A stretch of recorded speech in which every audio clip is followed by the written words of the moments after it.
Welcome to KeepItReal Studios, the only channel on YouTube that keeps it real. Hello ladies and gentlemen, welcome to a brand new video.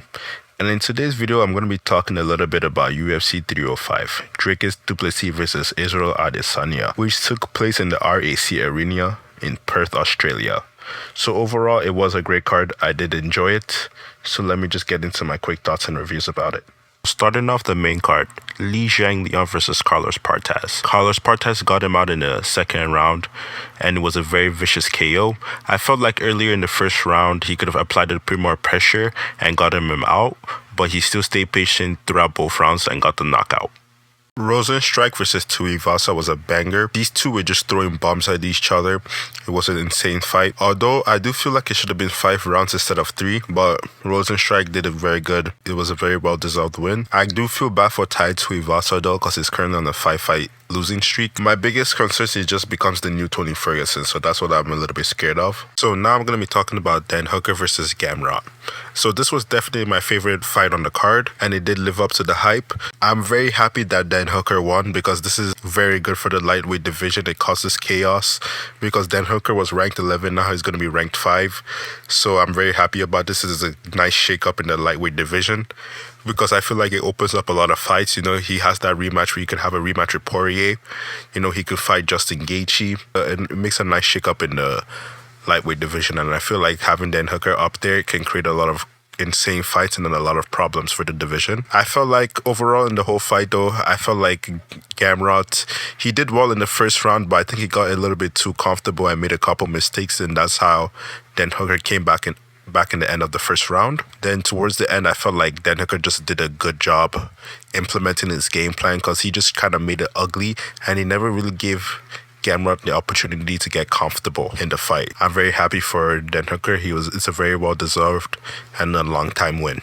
In the co-main event, Erceg versus Kai Kara-France was a crazy fight.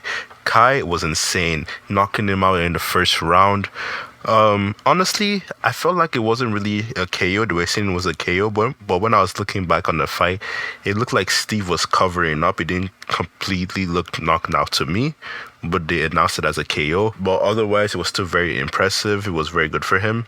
I'm very surprised. I actually thought Steve was gonna win that. Like he was coming off a loss, but he was coming off a good loss. I don't know. I thought he was gonna win this fight, but Kai did very good, and you could tell from the beginning of the fight he wanted all the smoke. On to the main event.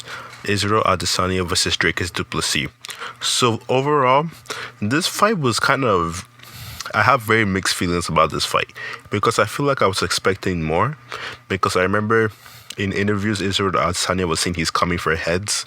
I was expecting him to come out a little bit more aggressive, but he really didn't.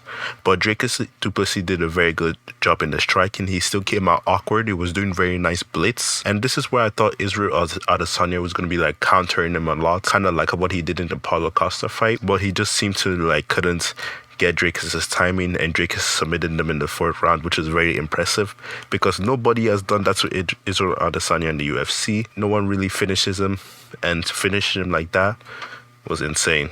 So congratulations to Dricus du Plessis, and overall a great fight.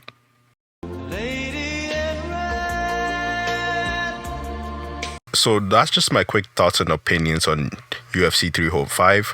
Overall, I did like the card. I'll give it a solid 8 out of 10. Definitely one of my favorite cards of the year so far, alongside with UFC 300. I really enjoyed this card. But that's it for today's video. Thank you all so much for watching. Please don't forget to comment, like, share, and subscribe. And also tell me some of your opinions on UFC 305. And don't forget to keep it real.